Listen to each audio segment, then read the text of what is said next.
Now, a lot of you are gonna be mad. Some of you will look at the title and probably drop a dislike and ignore the video. We don't care. This is Agenda Kaisen. Will I be lying? No. But will I bend the truth to make sure my agenda prevails? Yes, I will. Will I ignore well-crafted points that can refute my arguments? Yes, I will. Will I bend the story to my favor, my argument, so I can successfully push my agenda? Yes, I will. Now, if you know all this information and you drop paragraphs and paragraphs trying to tell me why I'm stupid, I have no reading comprehension, you will be arguing with yourself, so you just enjoy, really and truly. But without further ado, let's cure the masses and tell them the truth about the strongest special grade, Ghetto's 2 group. Now, what do you mean strongest special grade? Gojo exists, and you're right, but I put Gojo and Sukuna on a different category. Plus, putting second strongest special grade doesn't bang as much in the title, and you wouldn't have clicked the video if I said second now, would you? So you gotta just allow it. So I'm not gonna lie, the game is the game. Ghetto suffers from the criminal acts of Volume 0. Well, unfortunately, a domain and RCT wasn't given to the special grade behind Gojo Satoru. This is where people are gonna say due to the scaling inconsistencies led to Ghetto being deemed weak. And honestly, they would be right.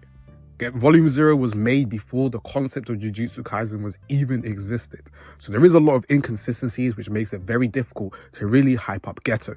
However, I still don't think that the portrayal does anything to negate what Ghetto should have been. And one key thing that was said in Volume 0 is Gojo said he'd risk his life to kill Rika. Now, you can argue this was a jokey tone, but check the title of this video. This is Agenda Kaisen.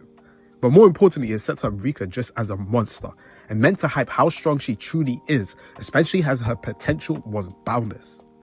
Now, one of the most important things that was said was the portrayal between Gojo and Ghetto. And Ghetto said fighting Gojo right now before Rika would mean he has a 20 to 30% chance of victory. Now, for someone who's fighting Gojo, this is a pretty big percentage, I'm not going to lie. Now, he said if he gets Rika, that percentage jumps to 99%. Which is insane. Now, someone can say Ghetto is a crackhead who's trying to wipe out everyone who doesn't use Jujutsu, so we really shouldn't take his opinions to heart. And to be honest, you have a point.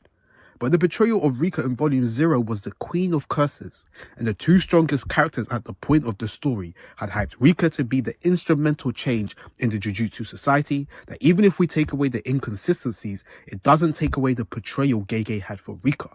Now, this nicely goes into my main driving point that the narrative support for Ghetto is the second strongest special grade after Gojo. And this is further supported in Hidden Inventory, where they were both dubbed as the strongest. And it was stated by both of them on different occasions, going hand to hand to the portrayal of Ghetto. Now, one thing people use as an anti-feat for Ghetto is that Toji made an elaborate plan for Gojo, but none for Ghetto. Now, this is a good point, but severely lacks context. Gojo isn't just strong because he's Gojo. The guy has a force field that prevents anyone from touching him. Gojo even acknowledges that himself, by saying anyone aware of my abilities wouldn't fight him without a plan, which is exactly why Toji had such an elaborate plan for Gojo. More than that, just doesn't downplay Ghetto, when his abilities are a lot more simpler in harboring curse spirits, and with the context we have with the soul split katana, his curse spirits are all fodder to his sword, which would be another key factor to why Toji won't have to focus on prep as much as in comparison to Ghetto. And also, if we really check the tapes, Ghetto may have had a better performance against Toji than Gojo. That's all I'm going to say. I mean, one man got stabbed in his chest and left bleeding on the floor, potentially dead. Well, Ghetto, he did his little thing. He sent the dragon at him. He tried to grab the curse spirit. Unfortunately, did not have Volume 0 lore knowledge. And he did a lot better than Gojo. If we really keep it a stack, I mean, some would disagree. But like I said, this is Agenda Kaisen, so put down the comments and relax for a second. Now, this nicely segues into the feats Ghetto has, and in specific, adult Ghetto. Now, his main fight was against Yuta and Rika, which was a 2v1. A lot of people use this fight to downplay Ghetto because Yuta was inexperienced, and it's correct to say this version of Yuta is far weaker than the monster we saw in the Sendai colony. However, granted there's no concrete statements or evidence, I think that Rika is a lot stronger than the current Rika we have. 1. Yuta's ability was unconditional and allowed him to copy anything, which was shown with him gaining curse speech. 2. that Rika power was deemed to be boundless, meaning there was not a cap to how strong she could get, and it felt as if during the matchup she could continue to evolve and get stronger. More than just that, there was no time limit, meaning Ghetto with Playful Cloud was fighting 2v1 against two monsters, which is very impressive, with him still holding back his full arsenal. He did not use his full amount of curse spirits because of the 100 parade of demons, and Kenjaku implied that Yuta would have lost with his full arsenal. Not only to mention, but Yuta was dramatically improving with this fight, and Yuta's prodigy abilities allowed him to excel tremendously very quickly. We also get the final moment where Yuta uses a Death Binding Vow to buff his Love Beam to beat Ghetto's Uzumaki, and he still survives that attack, which is a testament to him as a fighter. Losing to that Yuta, who in my opinion would still be able to clear the Sendai colony, isn't a downplay, even if that Yuta is a lot stronger now than he was in Volume 0. Plus, I do believe it ends up adding up with my interpretation of that Rika being far stronger than the current Rika, which means that it isn't such big of a significant gap, specifically with the fact that he does have an added boost of that no time limit. Now, I'm not trying to say that Yuta isn't stronger, he's significantly stronger. I'm just trying to put into perspective that I don't believe that Yuta is as weak as a lot of people try to portray. The final moment is the ending scene with Gojo and Ghetto, where Gojo sent Yuta knowing he would grow because he trusted Ghetto enough not to kill the other sorcerers because of the person who Ghetto was, which also unironically served as a boost for Yuta's growth. So unironically, his nature allowed Yuta to grow during the fight, which is a factor to why I think his mentality would always be restricted by his sorcerer's utopia, meaning he would only push to the limit when needed so. So now, how does this stack up with Ghetto against the other special grades? Well, one, Ghetto was 28 years old and was stated to be in his prime. In comparison, Yuta and Yuki are more established, with Yuta still got ways to go to reach his potential. But the question you're probably asking is, why do I have Ghetto as the second strongest when both of them have an RCT and a domain expansion? Well, Kenjaku tax plus portrayal tax plus lore tax. Now, what do I mean by this? Of course, Ghetto is nowhere near as good of a sorcerer as Kenjaku, but he serves as a guide to how much more he could have improved, specifically if he was in the modern JJK series in his prime. 2. Portrayal tax is due to, as stated throughout this video, he was stated to be someone who is the second strongest behind Gojo, and even in his teenage years was someone comparable in strength.